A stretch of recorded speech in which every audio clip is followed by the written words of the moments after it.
What's up, collectors? P-Rodzilla back again with another review. And this week, we're going to be taking a look at the Threezero Evangelion. Some people pronounce it differently. This is the Prototype 0. And this is from the theatrical movie. I haven't seen it yet because I do want to catch up on the original anime. This is the older anime. And I've said it before in other reviews. I do have the other two versions of this, the previous two versions. And I admit, I don't know much about Evangelion, as I haven't watched the animes completely, but being a Threezero fan and buying the other two previously, I love the way these figures feel. They do have diecast. I love the articulation on these figures. For a diecast figures, they have amazing articulation and just the way they look and feel in general. So after having the first two, I knew I had to get this one, and there's another one that they announced previously, and I have that one pre-ordered too. So let's get this review started. Dale.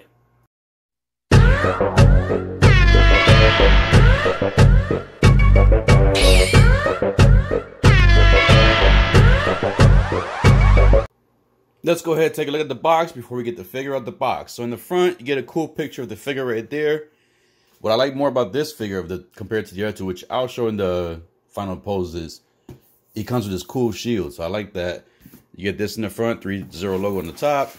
On the side, you get the Evangelion information right here. You get the Threezero official sticker there. On the back, you get the logo there.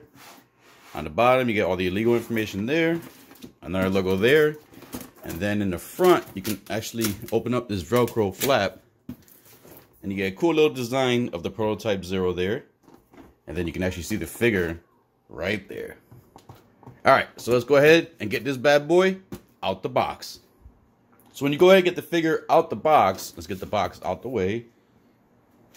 You grid it with the clamshell here, and you have two layers in the clamshell. So when you take the first layer off right here, you get the figure. Let's just go ahead and lift up the second one. You get the figure, the guns, all the accessories, the hands, the shield, everything there. And then underneath this one, you get the manual, your warranty sheet, and then you get the other accessories, the umbilical cord, the base, and all the other stuff. All right, so let's go ahead and get him out so we can take a close look at all the accessories and him in fine detail. Now you see we got Prototype 0 out the box and all the accessories that came in the box displayed here for you to see. And as you can see also, it does come with a decent amount of accessories, not too skimpy. I mean, it is a little skimpy on the weapon portions, but the shield does take up a lot of plastic, so kind of makes up for it. So of course, as always, let's go ahead and take a look at the figure first.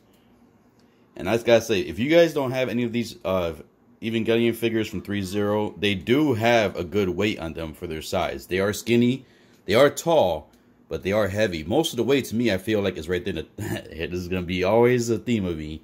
In the thigh area, this is where most of the weight's at right here. I can feel it right there, mostly in the thigh and in the torso area. So let's go ahead and look. Now, like I said before, I don't know completely much about the anime. I didn't finish watching or even continue starting on it. Probably like 1 or 2 episodes, actually 2 episodes in. So I can't say for sure if this is going to be completely accurate to the movie or the anime. But to me, it looks nice. It looks beautiful. I love the paint, the clear. This kind of reminds me of my Gundam, my model kits when they have the transparent portions. But this is done well right there, where it's not a sticker. It's actually transparent right there. And you can see there the same thing with the eye portion.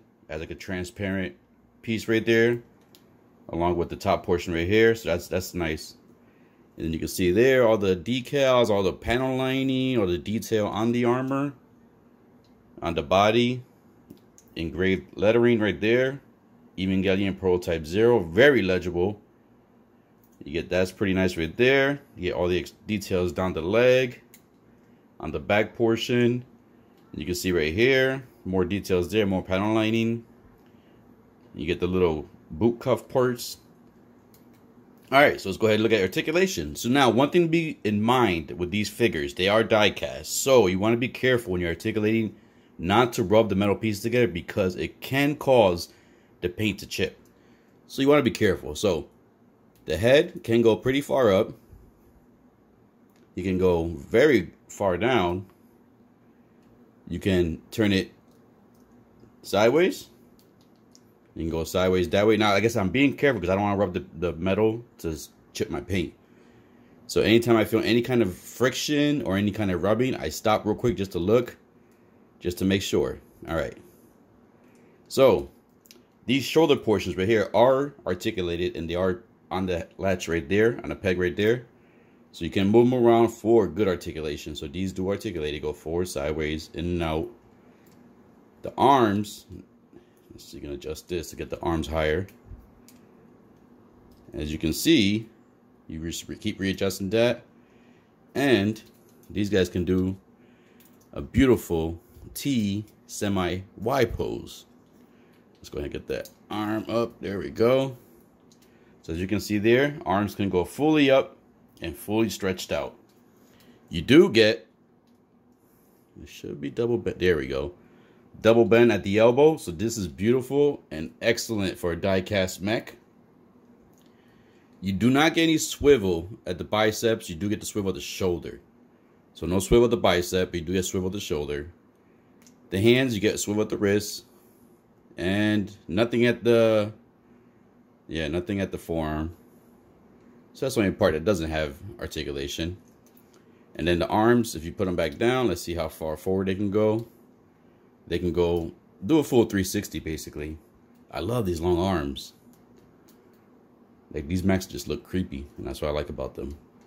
Alright, so just get these arms. You do get like a little, as you can see there, second joint there, like a little butterfly joint that gives you way more articulation. Alright, so let's go ahead and look at the waist now. Now this is the beautiful part. The first time I see this with Threezero is with their Optimus Prime.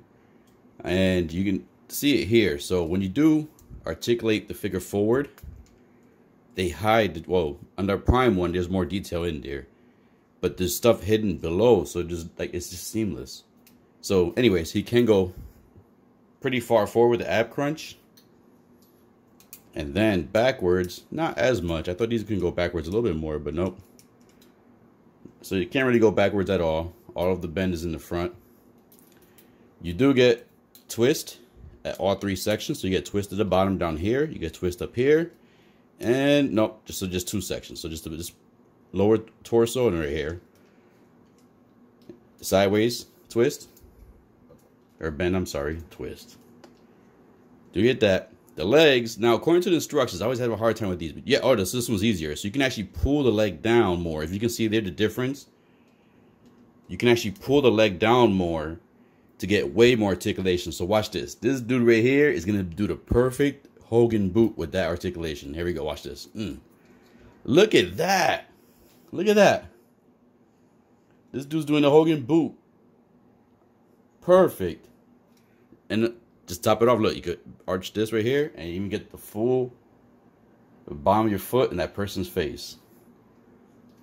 So once you push that down, you do get fully articulated portions. And then you can also, if you pull it out more, be careful with that chipping portion right here. Don't let that hit. But you can get them to do a split wider, because if you don't do that on this side, this is what you're limited with. And you do see that this portion right here would hit that metal, so you want to pull that leg down if you want to do any kind of split type articulation or poses. All right, so do get swivel at the upper thigh. Let's go ahead and push this leg back up. There we go. So that's on the second one. I got the I think Type-00. That leg portion was pretty stiff in there, and I couldn't really get it out. So good to see that this one is a little bit smoother. All right, so with that in mind, let's go ahead and let's get this, pull this down one more time. Let's get the legs forward so we can see the bend at the knee. You do get double bend at the knees. So this guy can definitely pull off a beautiful running pose, which is what they're meant to do. Every time you see a promo picture for these figures, they always have a running pose, which is why you get the bend articulation. I mean, the toe articulation. So you can see that it can even do that. So not only that, he can do yoga poses too. So this guy has so much articulation for a die-cast figure, like I said in the beginning. And then you do get at the leg, the feet, you can go pretty far down. You can go pretty far up. This portion does articulate also. It's on there on this peg right here. And so you can see that right there. Let's see if I can bring it under. There it goes. So you can see it on that peg right there. So when this comes in plastic, in packaged new, there's a plastic piece there. When you pull it off, it's going to fly off. But you just pop it right back on. All right, so you get that. You get pivot, good pivot at the ankles, as you can see. And like I said before, you do get the toe articulation. So that's beautiful for running. All right, so let's go ahead and put this leg back down. Push that back up. And now that we looked at all the articulation on the Proto Type-00, let's go ahead and look at all the accessories that make this one a little bit more unique from the other two. And that accessory is going to be this big shield. Now, I can tell you right now, from holding the weight of this and this guy's a lot heavier than the shield. So I don't think this shield has any die-cast pieces. It's more of just a hard plastic. But it is beautiful. You can see all the coloring on there. And then all the letterings on there. That's actually painted on there. It's not stickers. You can see that right there in the back. You can see the lettering here. So this is the Enhanced Shield of Virtue, which is the name of this weapon right here. And this is the main reason I wanted to get this figure. Like, because all the other ones come with the guns, and he's the only one that comes with this beautiful big shield. Let me see if I can bring the lighting up just a little bit more to kind of bring up. There we go. Beautiful lighting, or beautiful shield, I'm sorry. And the shield has many portions where you can grip on it right there. And like I said, I haven't watched it, so I'm not sure if there's like a little stabbing portion. And then he does come with a bunch of hands. So he does come a pair of the open action hands. He does come with the hands for gripping. These are more for gripping, like maybe for the shield, but the other ones have these for gripping the knives. It does come a pair of closed fist hands, like I always say, the dap hands. And then he does come with 2 pistol trigger hands. And this goes with the pallet rifle right here. And all of them come with this gun right here. This, I guess, is a staple of the series because all 3 so far came with this gun. The same exact color, if I remember correctly. So you get the pallet rifle. And then you get the long entry plug. This is more of to kind of have like the entry plug ejecting from the back of his cockpit. So if you see here, there's one thing I can talk about real quick I didn't bring up before. You can open this portion up. Slide this open. And that opens up, and that's where you can put the entry one. You can put the long one to show as if it's about to eject. Or you could just store, which I'm just going to do now, the shorter one, which is fully in there. So let's go ahead and just put that in there, slide it in. And as you can see, it slides in right there perfectly. And then just go ahead and close this. I think. Like I said, this is die cast. There we go. It's got to give it a little force. So the die cast stuff, you do have to give it a little force. All right, so you get the 2 entries, and then you also get the umbilical cord plugs. So this is the one that you would have if you have the figure off the stand and base. You basically would just plug this into there, just like that. If you see, there's 2 pegs in the top portion right here, and then the one big one in the bottom that will go just in there, 2 slots right there. Now this thing to remember with this is, I haven't experienced it yet, but I've heard other people where if you constantly remove this back and forth, there's a good chance, because of the metal and this portion is plastic, you could feel the force that some of these pegs may break into there. So I would limit the amount of times you kind of remove this, kind of stick to the one that you want to use for good if you're going to put it in. So this is the one, like I said, this is the one that you would have when he's off the stand, and you basically plug in the umbilical cord to the bottom, and then you have that on him. This one right here is the one that you would have on the base right here, on the stand, I'm sorry, in the stand. So if you want to kind of have him like in a runny pose, this will help hold the figure in place. You plug that to the back of him right there, and then you just plug this right here, and then this goes right here to the base, and then this portion right here goes into that plug, so you can kind of adjust the height for more dynamic poses, or just for more resistance to help you stand the figure up. And that's what this cord right here is the umbilical cord. It is bendy, so you can mess around with that, move it around, and this goes right there. All right, so we went ahead, looked at the figure and all the accessories. You've seen everything that he comes with in fine detail, so let's go ahead and get some size comparisons. Here we have Proto Type-00 standard default pose ready for size comparison. So let's go ahead and bring in another Threezero figure, and this is the Threezero Transformers Blitzwing.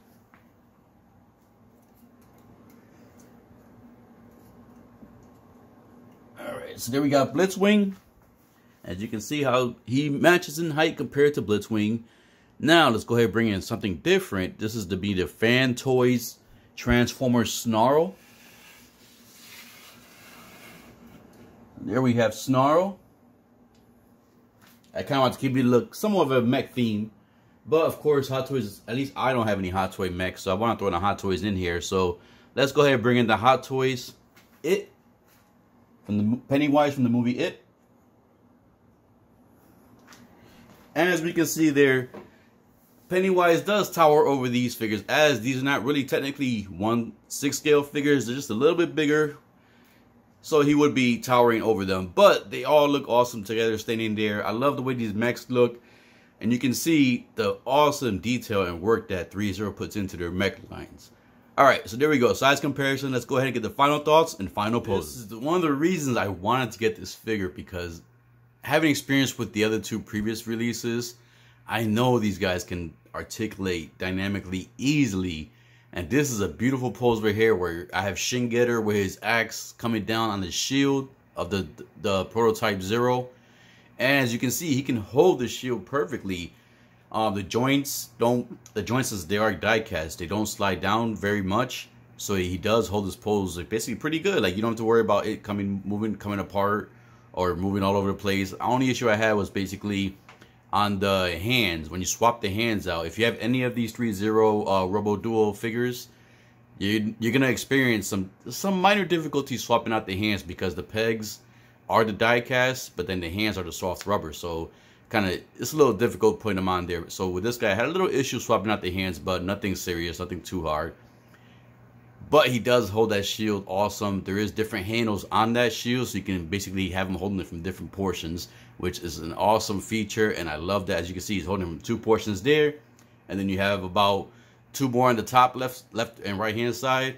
So this is a good thing, man. And then I guess it's a good thing that the shield isn't die cast, because that helps with him holding it up and not having too much weight on the joints and having the shield constantly sliding down. So die-cast joints is a plus, at least in my opinion. Now Prototype 0 is dual holding the pallet rifle, which he holds it perfectly. The hands are like a soft plastic, so they slide right into the trigger of the pistol, so you have no problem there. Once again, I did have a little issue, a little hard time trying to swap out the hands to hold the pallet rifle.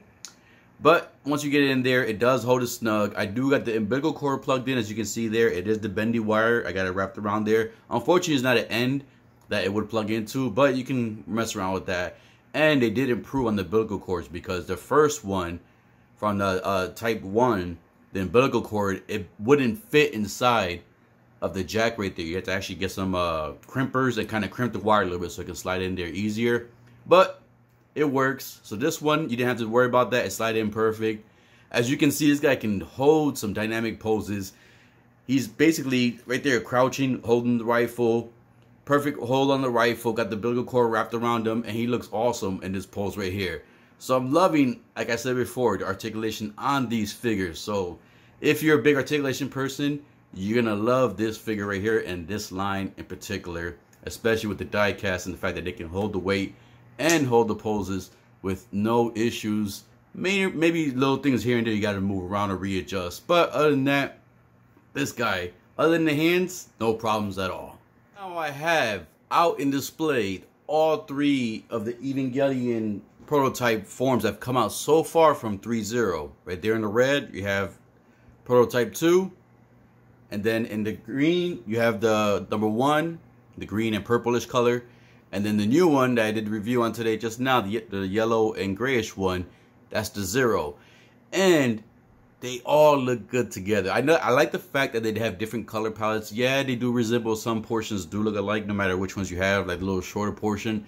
But if you watch any anime or any kind of movie or show, you know certain characters have to have a distinct look to kind of stand out, so you can kind of know right away what you're looking at when you first see a picture. So one issue I did have as I was trying to go through articulation, on my right shoulder, is the arm is not swiveling, but the left arm is. I tried dipping it in the water, doing the water trick to see if that helped loosen the joint. But since this is die cast, it really didn't help as much. So I'm just going to mess around with some more. I don't want to put too much pressure because I don't want to break any joints. But because of that, that's one thing I have to mark it down. Just a little QC issue on one of my things, on one of my parts of the mech.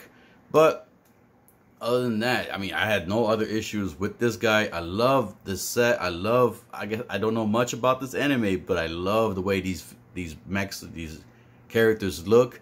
My favorite one still currently is the original one, the one with the purple and green. But I do like them all, and I'm looking forward to Type 3 that's going to be coming out soon. I do have that pre-ordered, so I'm looking forward to that one. That one has some weird, funky, like 2 extended arms, so it has like 4 arms altogether. So that's going to be an interesting one to have posing with these and have some cool battle scenes going on. But as always, people, if you enjoyed this review and enjoyed this figure as much as I did, please go ahead and pick it up. If not, you know, if you don't know much about it, you can go ahead and skip on it. It's not a must-have, in my opinion.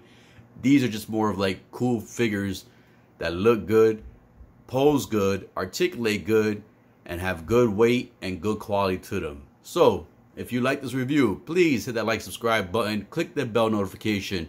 And as always, fellow collectors, keep collecting, stay safe, be good, dale.